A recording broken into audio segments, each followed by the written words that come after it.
A continuación, Noticiero Telesucesos. Clasificación A. Apto para todo público.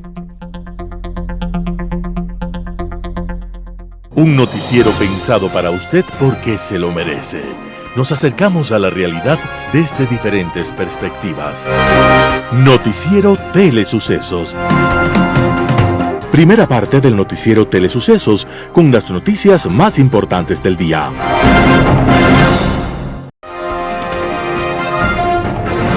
Un día como hoy. Hubo en Brasil en el siglo XVIII una especie de profetas extraños que iban de pueblo en pueblo. Generalmente eran ingleses o franceses que habían caminado mucho mundo y que llevaban un maletín lleno de objetos extraños y la cabeza llena de ideas. Las ideas, después de haber visto tanto mundo y de conocer tanta realidad, eran casi siempre rebeldes, y los objetos extraños de sus maletines servían para aliviar el dolor de muelas. Eran los dentistas ambulantes de la época. Y en ese mismo siglo, hubo un muchacho brasilero llamado José Joaquín da Silva Xavier. Su vida la había iniciado como arriero, llevando mulas con mercancías de acá para allá, hasta que coincidió con algunos dentistas ambulantes de los cuales aprendió el oficio. Dicen que aquellos dentistas iban de pueblo en pueblo, dejando a la gente con algunas muelas de menos, pero con algunos libros de más. Y esos libros, objetos valiosos, empezaban a ser leídos y se convertían en la semilla de muchos sueños que antes parecían imposibles.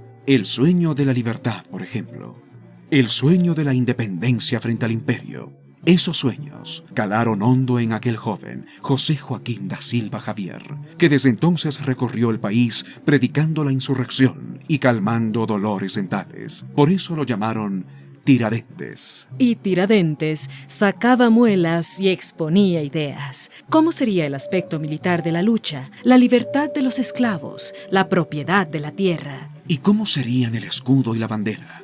¿Dónde estaría la capital? ¿Cómo serían las escuelas para los niños y para los viejos que quisieran aprender a leer? Tiradentes no pudo ver el triunfo de aquella sublevación porque fue traicionado. Su suerte final fue y sigue siendo dolorosa. Y un día como hoy, moría bajo el poder del imperio. Pero más allá de su muerte, Brasil lo recuerda agradecido por ser el precursor de su independencia. Y donde quiera que se encuentre, Tiradentes seguirá soñando con mundos mejores y en cómo calmar el dolor humano. Las principales noticias del día. Titulares. El presidente Daniel Noboa sigue con los cambios en el gobierno. Un derrame de petróleo se produjo en la provincia amazónica de Orellana. La Ruta Viva entrará en mantenimiento desde el 21 de abril después de 10 años. En el segmento de opinión, ganó la democracia, las libertades, ganó el Ecuador. Los editoriales serán de Ramiro Rivera y Correa volvió a perder. Simón Espinosa Cordero, Viernes Santo. Noticias del día. El presidente Daniel Noboa sigue con los cambios en el gobierno. La noche del pasado 16 de abril, Noboa designó como ministra de Economía y Finanzas a Sarija Moya, quien se venía desempeñando como secretaria nacional de Planificación y Desarrollo. Noboa quiso ponerla en ese cargo desde noviembre del 2023, pero luego desistió por las críticas que hubo hacia ella por su inexperiencia.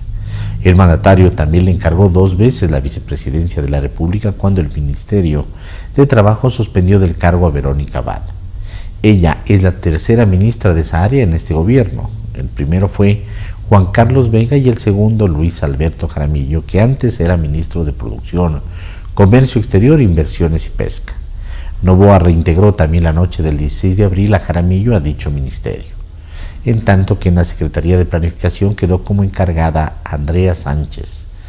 Mediante decreto ejecutivo 607 designó a Carlos Alejandro Guzmán Solano como el nuevo gerente de la Autoridad Portuaria de Puerto Bolívar, quien se desempeñaba como delegado del presidente para presidir el directorio en la misma institución.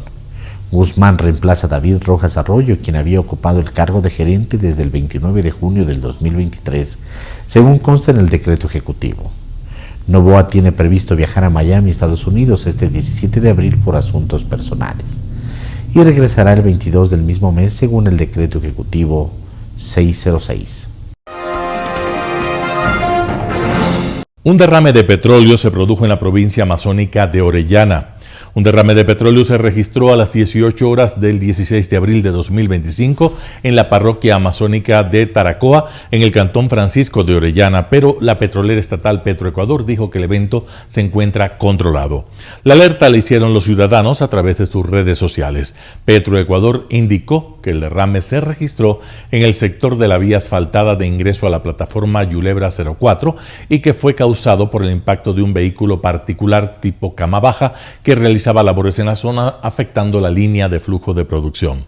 La institución aclaró que no se ha detenido el bombeo de crudo por el sistema del oleoducto transecuatoriano SOTE ni por el oleoducto de crudos pesados OCP, aunque el volumen del crudo derramado está por determinarse. Según Petroecuador, el evento ambiental se encuentra controlado debido a que se activó el plan de contingencia. La tubería fue reparada y se realizan labores de recuperación del crudo con equipos especializados de seguridad, salud y ambiente y un camión de vacío. Además, se realizan inspecciones conjuntas con el Ministerio del Ambiente, Agua y Transición Ecológica y representantes de la comunidad con el objetivo de evaluar el área.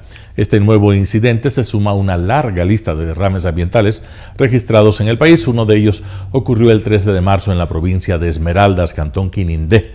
En esa ocasión, Petroecuador informó que se derramaron 25.116 barriles de petróleo debido a la rotura del sistema oleoducto transecuatoriano SOTE, lo que dejó más de 50.000 personas afectadas. La Ruta Viva entrará en mantenimiento desde el 21 de abril, después de 10 años. Después de más de 10 años de uso continuo, la Ruta Viva para conectar a Quito con los valles y el aeropuerto, entrará en mantenimiento para renovar su calzada, bacheo, y garantizar una movilidad más segura y fluida para más de 70.000 personas que la usan a diario. El tratamiento técnico de la vía se ejecutará en 2 fases durante 120 días. La primera etapa arrancará el lunes 21 de abril y se extenderá por 60 días, enfocándose en el carril que va de Quito a Puembo.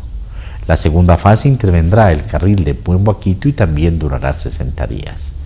Las jornadas de trabajo serán en horario diurno de 9 a 15 horas y en nocturno de 21 a 05 horas, si las condiciones climáticas lo permiten. Durante toda la intervención se mantendrá habilitado un carril para no detener el flujo vehicular. Además, la Agencia Metropolitana de Tránsito estará a cargo de gestionar desvíos, contraflujos y otras medidas para garantizar la circulación en los tramos donde avance la obra. Es importante destacar que la intervención se concentrará únicamente en los carriles principales de la Ruta Viva, por lo que las vías laterales, intercambiadores como Intervalles, puentes como Gaspar de Carvajal y José Vinuesa y avenidas como la Alfonso Lamiña y Universitaria seguirán operando con total normalidad. Entrevista del día.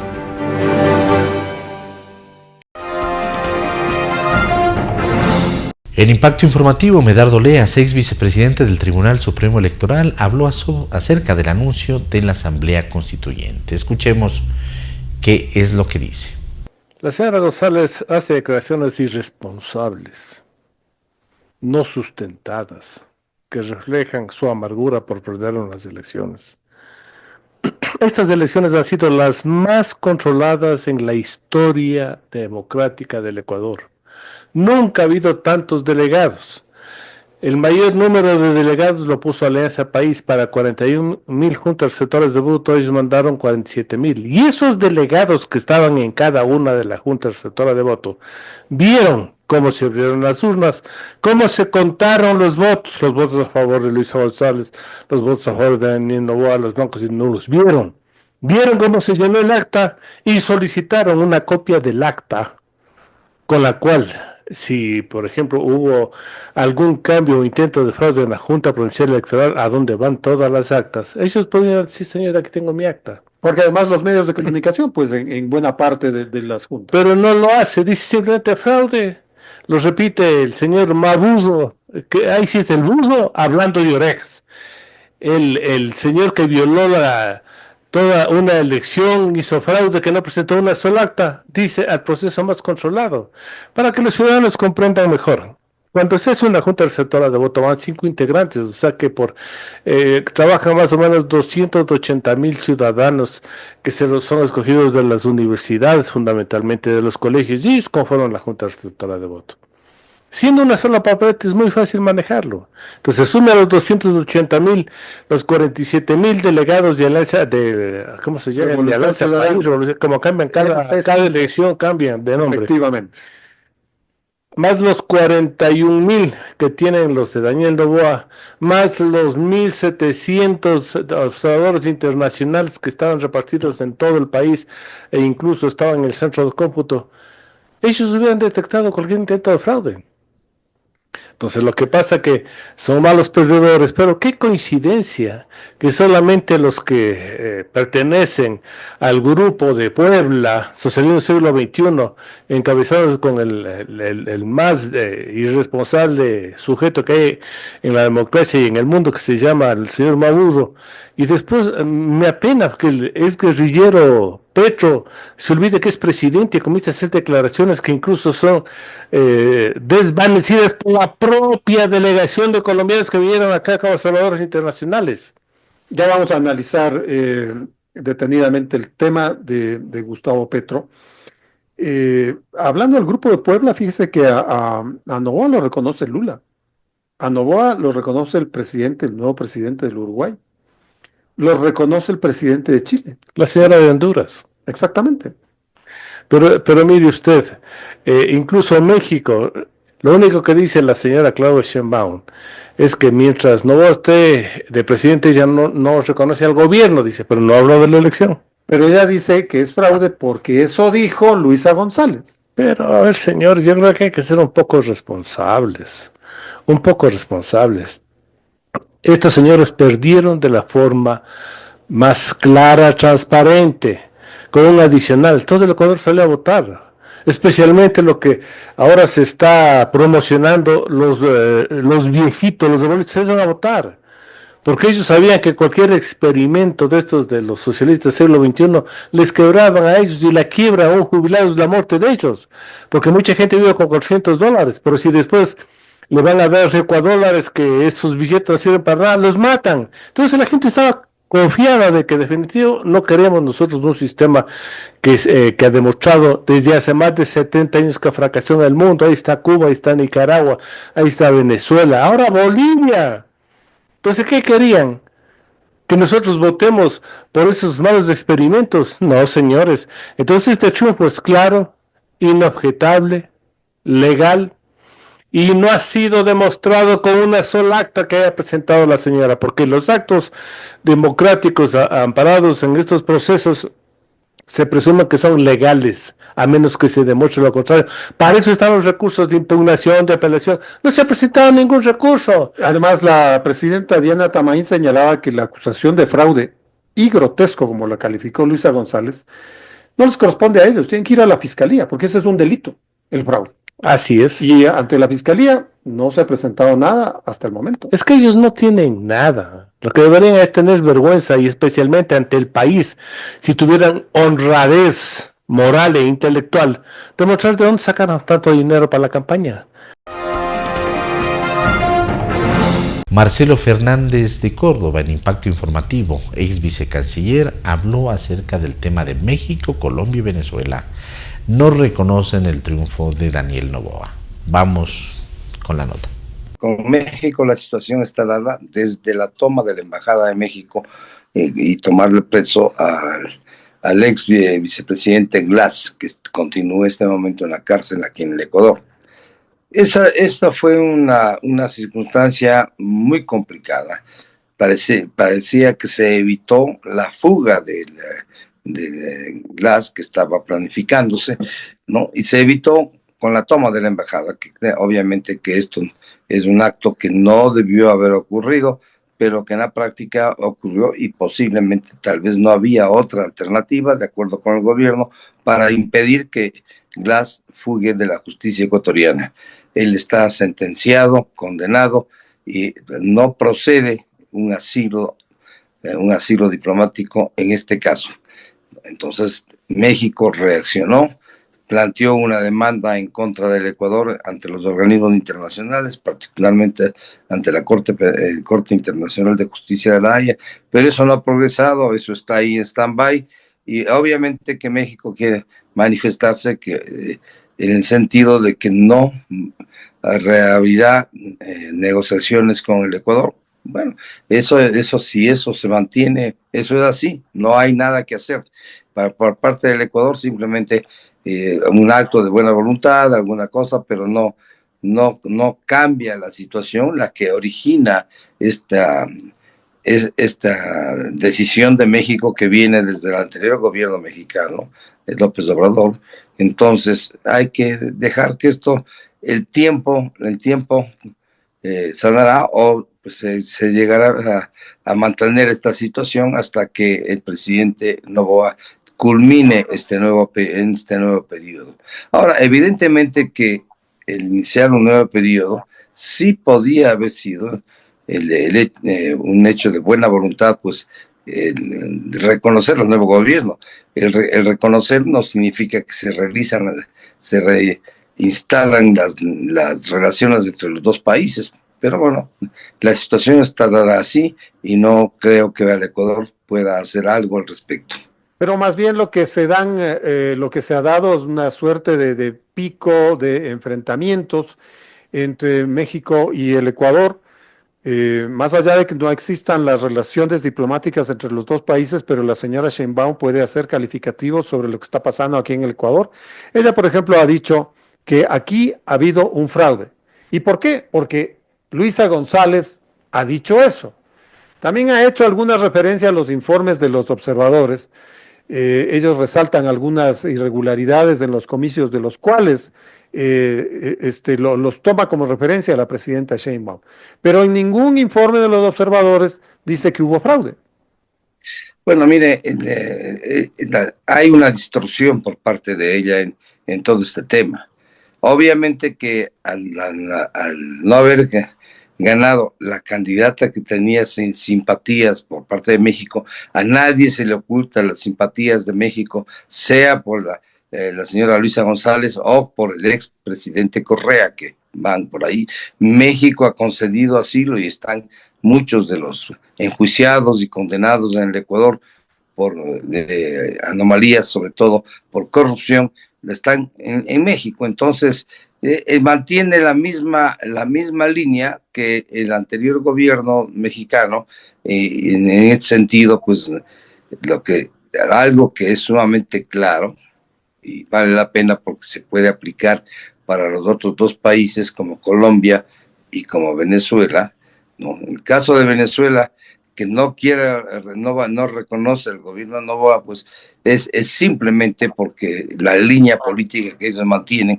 Y yo creo que aquí los ecuatorianos pensamos que no se debía apoyar la decisión de la señora González de reanudar, reconociendo al gobierno de Maduro, luego del fraude, que ahí sí realmente el fraude estuvo abiertamente. Aquí en el Ecuador no ha habido ningún fraude. Hay una diferencia de más de 1.100.000 votos entre un candidato y la candidata. Tenemos la presencia de Santiago Begdash Espinosa, experto en Derecho Legislativo y Administrativo, exsecretario y asesor de la Comisión de Fiscalización entre el 2021 y 2023, cuando era presidida por Fernando Villavicencio, ex candidato a consejero de Participación Ciudadana y Control Social, principal vocero en varios procesos de consulta popular y referéndum, denunciante del caso Liga Azul, sí, de ese caso recientemente salido, además, y que terminó incluso, creo que yo, siendo determinante en gran parte de lo que fue el resultado del pasado 13 de abril. Es candidato al Parlamento andino, activista desde temprana edad, comprometido con la defensa de los derechos de participación, la transparencia y la libertad de expresión. En X dice, ecuatoriano de Quito, superhéroe de 2 princesas, abogado político. Abogado, ¿cómo está? Bienvenido. Muy buenos días, muchas gracias por el espacio. Hagamos una lectura, o qué lectura nos deja estos resultados de la segunda vuelta que se dieron este pasado 13 de abril, domingo 13 de abril, más allá de esa distancia y de esa de esa declaración de fraude que hace la Revolución Ciudadana en una diferencia de casi 12 puntos. ¿Qué lectura nos deja cuando la Revolución Ciudadana, al parecer, no consigue siquiera los mismos votos que consiguió en la primera vuelta? Bueno, mira, la Revolución Ciudadana tiene que entender que la ciudadanía está ahora más informada cada vez, que las redes sociales juegan un papel preponderante en un momento de decisión. Más, y lo digo así porque en las redes sociales tenemos información más mediata. La Revolución Ciudadana no concibe que en el mes de campaña se descubrió el tema del caso Ligados, que experimenta una demostración de lo que es la Revolución Ciudadana, un movimiento político muy cerca de la corrupción, un movimiento político que quiere tener el control institucional del Estado. Segundo, las declaraciones de sus mismos militantes respecto al dólar, que ponían en duda la dolarización. Y para terminar con la cereza del pastel, que es el comentario de Luisa González respecto a los gestores de paz, que nada más y nada menos son los CDRs conocidos en Venezuela y en Cuba. Entonces esto les pasa una factura importante, y yo justamente en otro espacio decía anteriormente que había sorprendido en la primera vuelta el cambio a nivel de marketing político que había tenido la candidata Luisa González, que se veía más fresca, se veía un poco más separada de la hostilidad con que la Revolución Ciudadana maneja sus elecciones, y eso la ponía en un lugar diferente.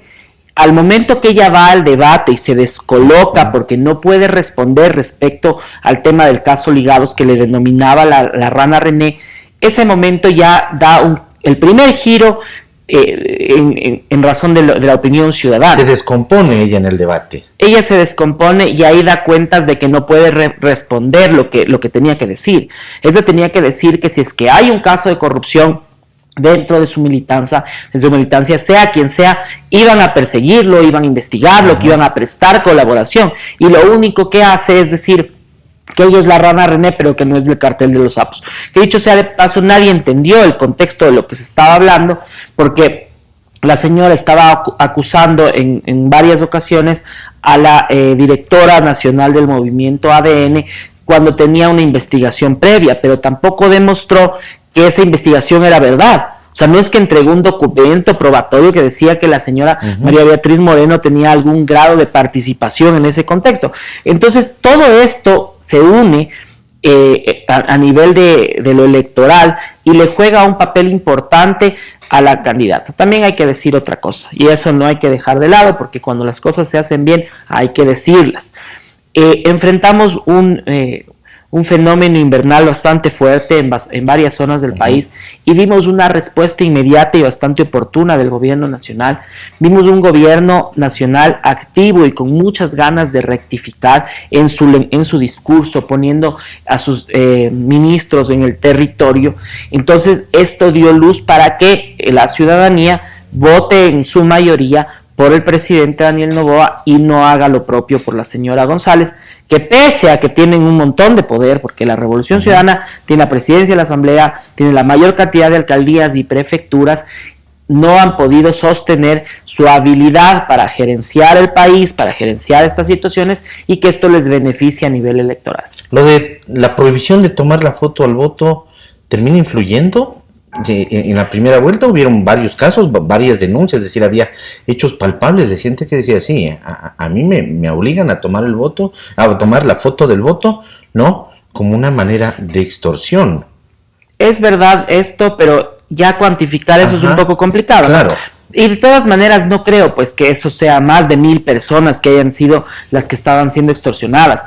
Suma los votos, porque todo suma al final del día, pero versus un 10% de ganancia del presidente Daniel Noboa, creo que esa es una parte muy pequeña. Lo que jugó factura a la Revolución Ciudadana es que ellos no pudieron sostener su proyecto en beneficio de la ciudadanía, en los intereses de los que estamos en el país, que estamos sumidos en la delincuencia y etcétera, y más bien denotaron ser parte de ella. Con el tema de caso Ligados, la gente no puede confiar la situación del país a personas que están vinculadas en un proceso de este nivel. Así es. Otro de los puntos yo creo que fue determinante el que el presidente recuperó esa votación de la segunda vuelta de la campaña anterior, de la finalización del periodo de muerte cruzada, sobre todo en la sierra, porque claro que en esta primera vuelta del 2025 ganó en la sierra, pero no tan contundente como fue en el 2023, es decir, en Tungurahua ganó el 2023 con el 73%, bajó al 61, 62, perdía como 12 puntos en casi todas las provincias de la sierra a pesar de que seguía ganando, y lo logran recuperar ahora, es decir, esos electores que se fueron en algún momento a otra tendencia, no necesariamente a la Revolución Ciudadana, seguramente muchos se fueron a Leonidas Issa, sobre todo en la región central de la Sierra Ecuatoriana, regresaron a ese voto, no sé si digámoslo, que termina siendo una especie, o él habla incluso el presidente de que ya tiene él también un voto duro. De seguro que sí, mira, el momento en que Fernando Villavicencio es asesinado, esa bastión electoral que representó el 17% en las anteriores elecciones, tenía que irse a algún lado. Queda en el aire. Queda en el aire y lo recupera el presidente Daniel Noboa y lo hace parte de, porque su discurso lo ha llamado a eso. Evidentemente Fernando Villavicencio ya no está aquí. Entonces, al tener esa bastión, tiene un nicho de votantes que ya le responden al presidente Daniel Noboa y él es muy acertado en sus palabras. También hay otra situación. El voto facultativo, que en ese momento de la segunda vuelta fue como un llamado de emergencia. Uh-huh. Es decir, necesitamos votar todos para lograr un objetivo, que era el pensamiento ciudadano de irnos contra el anticorreísmo o en sí, no lo llamemos anticorreísmo, uh-huh. Llamémosle de alguna manera el voto pro Noboa en contra de lo que representaba el correísmo. En contra de algo que ya de algo que ya sabemos que es. Y el voto facultativo e incluso el ausentismo disminuye y le favorece evidentemente al presidente Daniel Noboa. Uh-huh. Eso le hace tener el margen del 10% irrefutable. Un panorama de noticias para su estatura intelectual.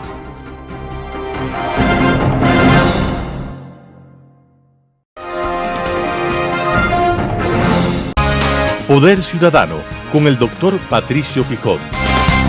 El sol y la esperanza brillan en el Ecuador.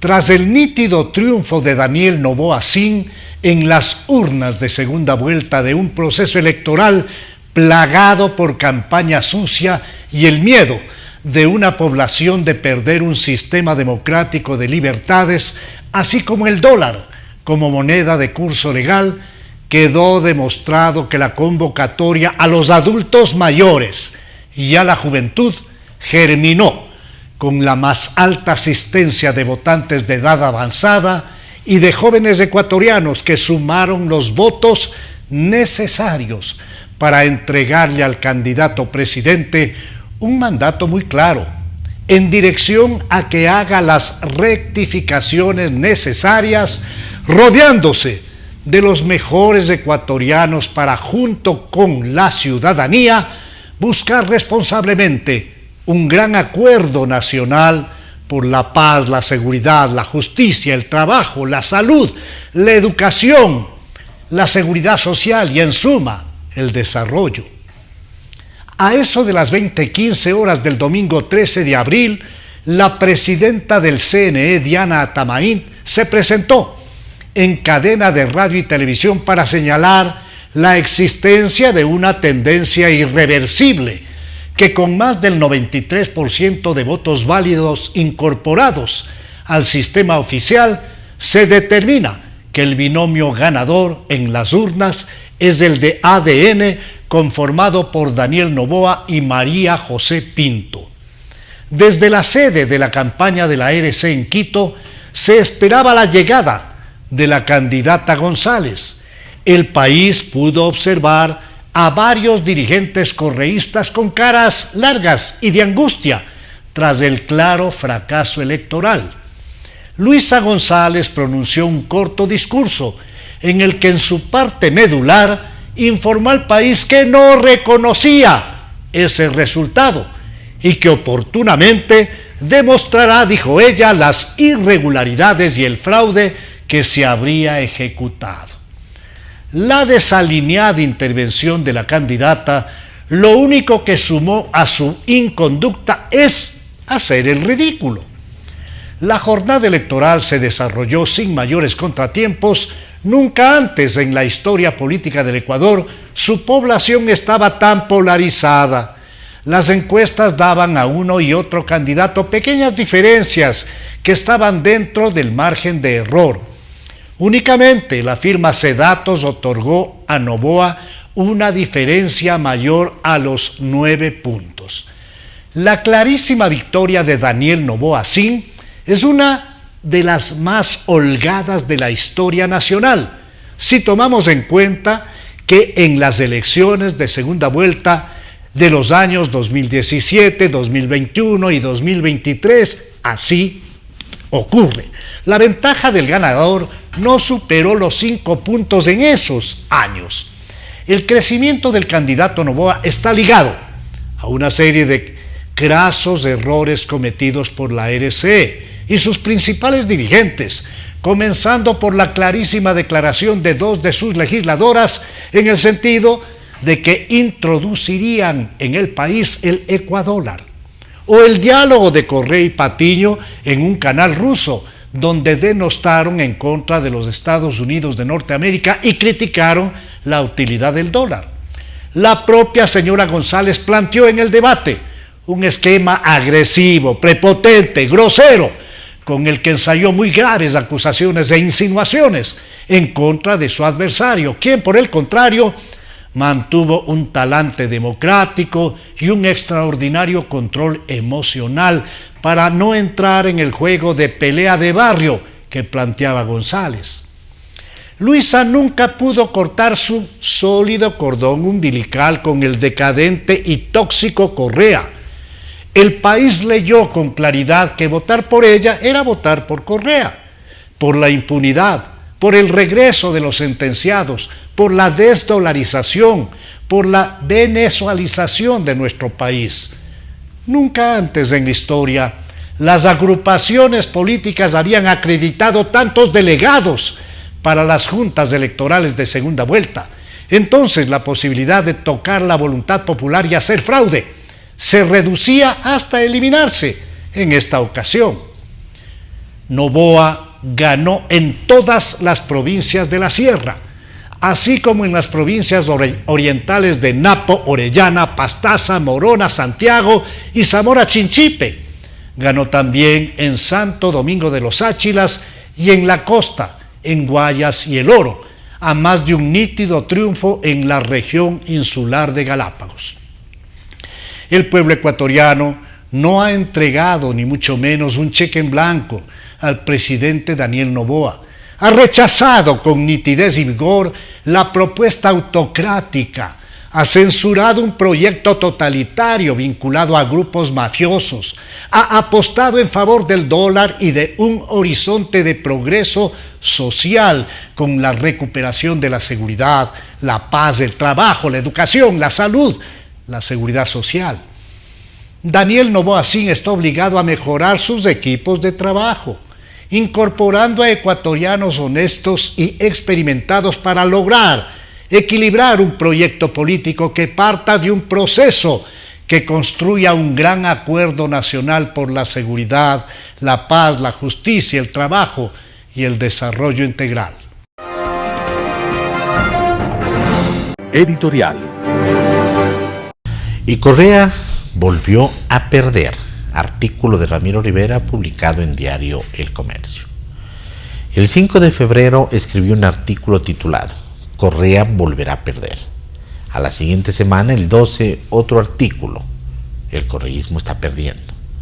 Analicé el fenómeno de la alta polarización y la dificultad que tendría Luisa González para ganar, pues su votación llegó a un techo infranqueable. Y en efecto, este 13 de abril el correísmo sufre su tercera pérdida, una severa y contundente derrota. ¿El correísmo muere? Me preguntaba un observador internacional. Le dije no, mientras Rafael Correa viva encaprichado por controlar el poder para su impunidad.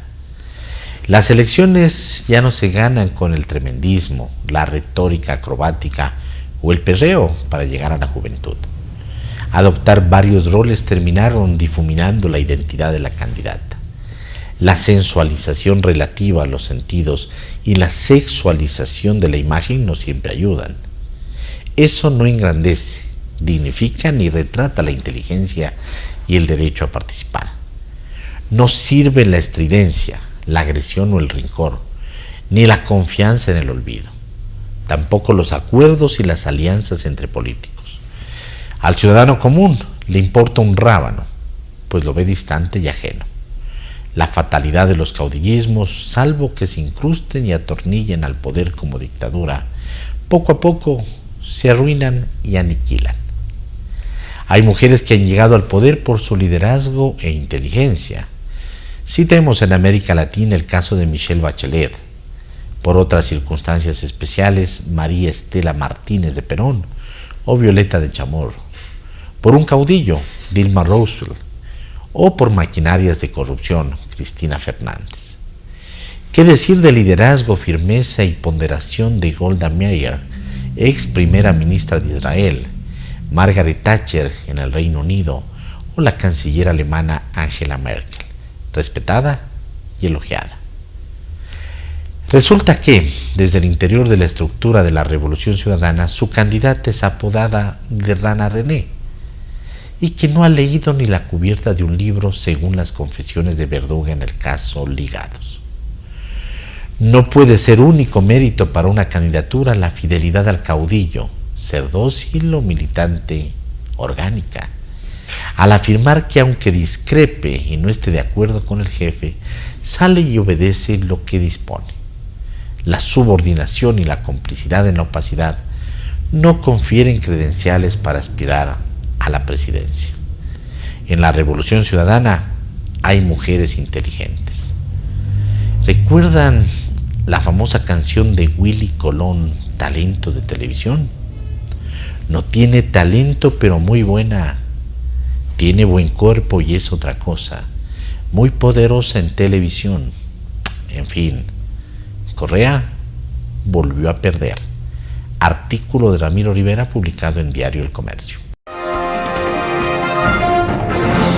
Viernes Santo, Simón Espinosa Cordero. Hoy conmemoramos la muerte de Jesús. Sepan ustedes que Dios ha constituido Señor y Mesías a este Jesús a quienes ustedes crucificaron. Hechos 36. En la noche del jueves, Jesús instituyó la Eucaristía, aconsejó a los discípulos, se despidió y fue a un huerto cercano. Llegada la hora, Jesús se sentó a la mesa con sus discípulos. Tomó pan, dio gracias, lo partió y lo dio diciendo: esto es mi cuerpo, que se entrega por ustedes. Hagan esto en memoria mía. Y después de la cena hizo lo mismo con el cáliz. Este es el cáliz de la nueva alianza sellada con mi sangre, que se derrama por ustedes. Alianzas Dios, Noé, Abraham, Jacob, Moisés, David. La transubstanciación en la doctrina católica es la conversión de la sustancia del pan y del vino en el cuerpo y la sangre de Cristo durante la consagración de la Eucaristía, manteniendo las apariencias externas de pan y vino. La Iglesia Católica Romana guarda en el sagrario de cada templo la hostia y el cáliz consagrados y lo anuncia con una lamparilla roja. ¿Cuántos centenares de miles de ellas habrá? Cercanía de Cristo, defensa de paz y consuelo, silencioso amor. Jesús les da un mandamiento nuevo: ámense los unos a los otros. Por el amor que se tengan los unos a los otros, el mundo reconocerá que son discípulos míos.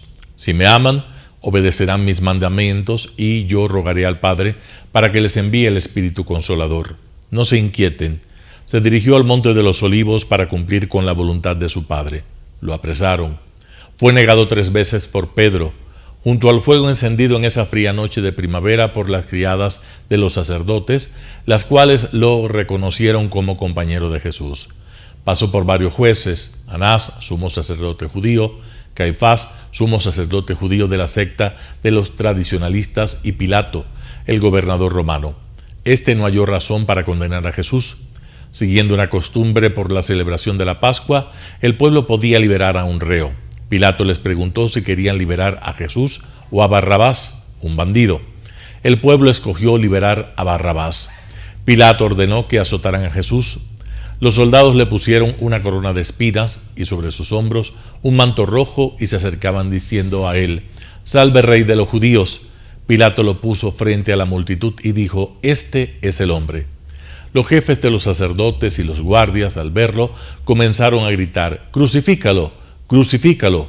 Pese a su conciencia, Pilato dijo: «Aquí tienen a su rey».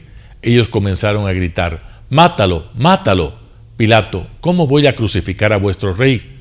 Pero los jefes de los sacerdotes contestaron: «Nuestro único rey es el emperador romano». Pilato, al enterarse de que Jesús era de la jurisdicción de Herodes, tetrarca de Perea y Galilea, mandó al Señor donde el rey. Este esperaba un milagro. Jesús guardó silencio, lo vistieron de blanco. Herodes y la corte se burlaron de él. Herodes y Pilato volvieron a amistarse. Entonces Pilato les entregó a Jesús para que lo crucificaran. Junto a la cruz de Jesús estaba su madre, la hermana de su madre, María, la mujer de Cleofás, y María Magdalena. Jesús, al ver a su madre y junto a ella al discípulo a quien tanto amaba, dijo a su madre: «Mujer, ahí tienes a tu hijo». Después dijo al discípulo: «Ahí tienes a tu madre». Y desde aquel momento el discípulo la tuvo como suya. Simón Espinosa Cordero. Noticias internacionales. Los glaciares de Suecia y Noruega se derriten demasiado deprisa, advierten los expertos. Los glaciares de Suecia y Noruega se están derritiendo a un ritmo acelerado a medida que el planeta sigue calentándose como consecuencia del cambio climático. En 2024, el año más cálido registrado en Europa, se derritieron una media de 1,8 metros. Los expertos en glaciología advierten de que la desaparición de los glaciares podría tener importantes consecuencias ecológicas a largo plazo. Vi måste vara rädda om de här små isarna som är otroligt viktiga för oss människor. Det är energi, jordbruk, vattentillgång, allting. Och hela ekologin i fjällen och Alperna är beroende av det här vattnet som kommer och går. Este año las fuertes nevadas han ayudado a los glaciares a recuperarse ligeramente, pero la profesora Nina Kirchner dice que esto solo ha creado una falsa sensación de seguridad. Det viktigaste är att man tar den här snörika vintern inte som ett tecken på att det inte är någon fara. Jag vet att i längden kommer det inte spela någon roll och i längden kommer glaciärerna krympa i Sverige. Si seguimos como hasta ahora, 4 de cada 5 glaciares de Suecia se habrán reducido considerablemente o se habrán derretido por completo para el año 2100, según el Grupo Intergubernamental de Expertos sobre el Cambio Climático.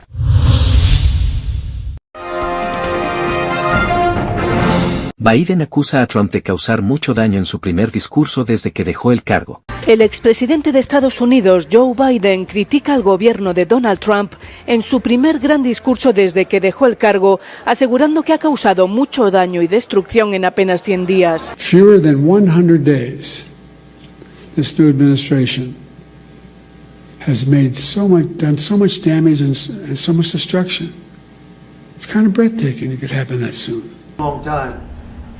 El expresidente de 82 años intervino en Chicago en una conferencia de abogados y representantes de personas con discapacidad como defensor de la seguridad social. En su discurso acusó al presidente Trump de darle un hachazo a la seguridad social. Con su Departamento de Eficiencia Gubernamental, el gobierno de Trump planea recortar 7.000 puestos en el Departamento de Protección Social para así reducir el gasto federal. La administración Trump respondió a los comentarios de Biden, alegando que estaba mintiendo a los estadounidenses.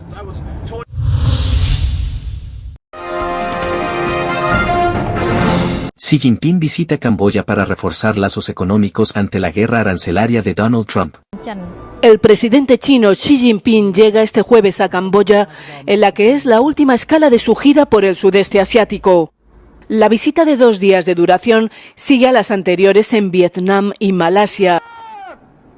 Xi pretende reforzar los de por sí ya estrechos lazos de Pekín con Phnom Penh. El primer ministro camboyano, Hun Manet, ha calificado a Pekín de amigo indispensable. Se espera que se firmen varios acuerdos de cooperación. A lo largo de la gira, Xi Jinping ha hecho hincapié en impulsar el comercio y la inversión en medio de la incertidumbre mundial y las tensiones comerciales con Estados Unidos. Xi ha posicionado a China como un socio estable y se opuso al proteccionismo en referencia a los aranceles de Donald Trump. Xi Jinping dijo el miércoles al líder de Malasia que China será un socio colaborador y estará junto a sus vecinos del sudeste asiático también en tiempos de crisis. La guerra arancelaria preocupa en los países de la región cuyas economías dependen de la exportación.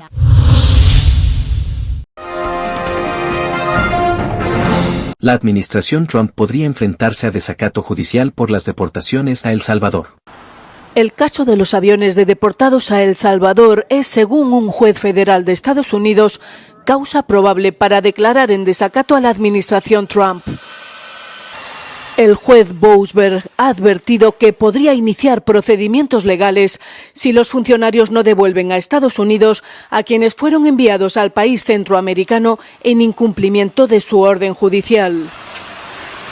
Mientras el senador de Maryland, Chris Van Hollen, viajó a El Salvador el miércoles para abogar por la liberación de Kilmar Ábrego García, un inmigrante salvadoreño deportado por error el 15 de marzo hacia el megacentro penitenciario CECOT de El Salvador, a pesar de una orden judicial que bloqueaba su expulsión. I'm asking President Bukele, under his authority as President of El Salvador, to do the right thing and allow Mr. Abrego Garcia to walk out of a prison. El senador Chris Van Hollen asegura que el gobierno salvadoreño ha afirmado que no devolvería a Ábrego García y que se le denegó su petición de visitarlo en prisión.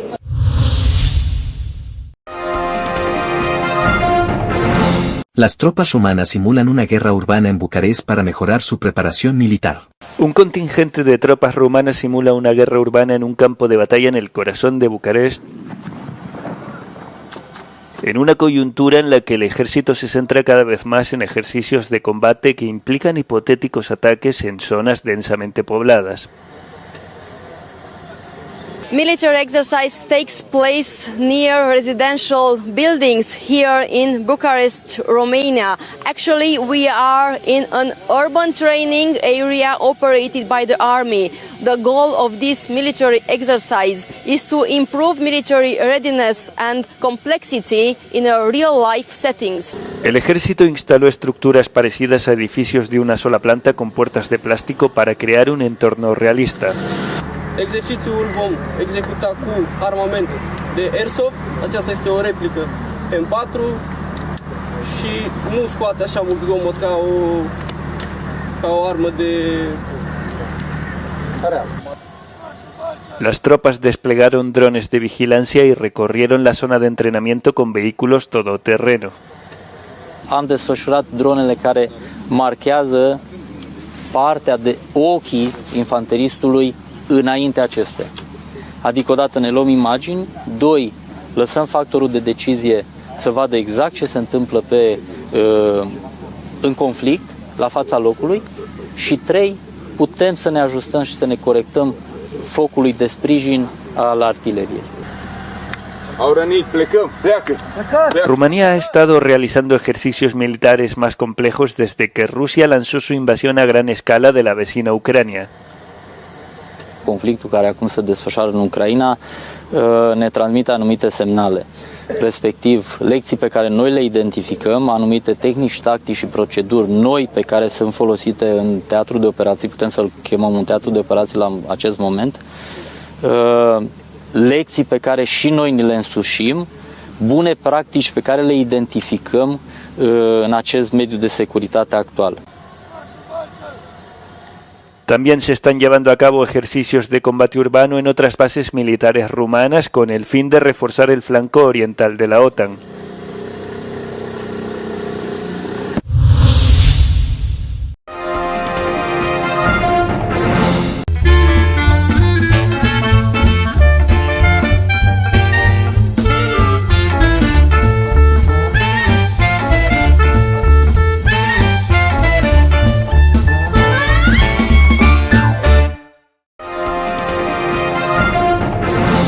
Telesucesos Sports.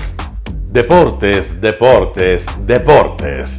todas las tardes 4 horas de lunes a miércoles de 14 a 17 horas, los jueves y viernes 6 horas de 12 a 20 horas desde Arena Telesucesos, transmisiones en vivo, siempre Ecuavoley y luego Deportes para recordar. Todas las tardes deportes en Telesucesos Sports, bajo la dirección del arquitecto David López. La visión objetiva de quien vive el deporte. Sucesos deportivos, visión de un equipo de opinión joven de comunicadores. Telesucesos, llegamos con nuestra señal a los sectores populares de nuestra ciudad. Quienes no tienen televisión por suscripción atenderán nuestra señal sin costo en Canal 29 UHF Telesucesos. Siempre ecuatorianos, resaltamos nuestra identidad. El básquet, esgrima, tenis de mesa, taekwondo, box y muchos deportes más en Telesucesos Sport, sin costo desde la comodidad de su hogar en Telesucesos Canal 29. Arena Telesucesos es una importante y funcional edificación cubierta dispuesta para la práctica y desarrollo de eventos del Ecuavoley. Si deseas asistir a los encuentros en vivo de Ecuavoley, comunícate con nosotros a los números de teléfono 2021-224 o al 0989-973-725. Ven con tu familia y amigos a vivir la emoción del Ecuavoley. Emoción sin límites los días jueves y viernes desde la comodidad de su hogar. Resaltamos nuestra identidad como ecuatorianos iniciando transmisiones en Telesucesos del Ecuavoley, que representa, luego del fútbol, el deporte más popular de nuestro país y el que practican los ecuatorianos residentes en muchos países del mundo. Nuestra señal será transmitida en directo por televisión abierta en la ciudad de Quito y a través de las redes sociales a todo el país, así que llegará a Estados Unidos, España e Italia, creando a través del Ecuavoley un nexo fraterno entre ecuatorianos y entre los inmigrantes de nuestro país. Anuncie en Telesucesos Sport y llegue con nosotros a lo más importante del deporte popular. Telesucesos, con sus transmisiones, jerarquizará esta práctica deportiva, convocando importantes competencias de Ecuavoley dentro y fuera del Ecuador. Llegando con deportes no atendidos por los medios de comunicación que han concentrado su acción en el fútbol. El tenis, box, golf, racquetball llegarán a su pantalla de televisión en tiempo real a través de Canal 29 UHF, competencias que podrán ser atendidas a través de Facebook, YouTube y vivir los encuentros deportivos en directo y en tiempo real. Esté atento a nuestros horarios especiales de transmisión los fines de semana y feriados. Usted y su familia disfrutarán desde la comodidad de su hogar de las emociones del Ecuavoley, deporte tan nuestro. Somos inéditos y para ello disponemos de un escenario cubierto propio, Arena Telesucesos, desde donde transmitimos nuestros encuentros masculinos y femeninos de este deporte. Simple y gratuito. Llama a nuestros números de contacto 2021-224 o al 0989-973-725 y regístrate como invitado especial para nuestros eventos en vivo. Arena Telesucesos, el escenario cubierto para la práctica del deporte 100% ecuatoriano, el Ecuavoley. Telesucesos es un canal de televisión que incorpora a su programación manifestaciones culturales y deportivas que marcan la identidad de nuestro país. Consideramos que el Ecuavoley es una manifestación deportiva con partida de nacimiento popular y nombre propio ecuatoriano. Arena Telesucesos, funcional espacio cubierto para la práctica y desarrollo del deporte. Arena Telesucesos, el escenario para campeones. Arena Telesucesos atiende deportes de su preferencia: básquetbol, tenis de mesa, esgrima, taekwondo, fútbol sala, box, halterofilia. ¿Cómo llegar? Nuestras instalaciones se encuentran en el norte de la ciudad, en un sector de gran crecimiento y desarrollo urbano al que se accede a través de la vía E35, más conocida como la Avenida Panamericana Norte. Desde el centro comercial El Portal, a 2 kilómetros a la derecha, se encuentra la calle García Moreno, antiguo camino a Llano Grande, una arteria en la que se desarrollan dinámicos comercios. Junto al centro comercial Ciudad Alegría, a 100 metros, hemos llegado a nuestras instalaciones, Arena Telesucesos, la cancha del Ecuavóley. Por fin tiene usted un espacio de difusión de su deporte preferido. Telesucesos, el canal de televisión siempre inédito. El noticiero Telesucesos es retransmitido de lunes a viernes a las 7 horas por Radio Planeta Sur 106.1 FM de la ciudad de Loja. Noticiero Telesucesos. Las opiniones vertidas en este espacio por la producción y dirección del programa son de exclusiva responsabilidad de sus autores y de quienes intervienen en ellos.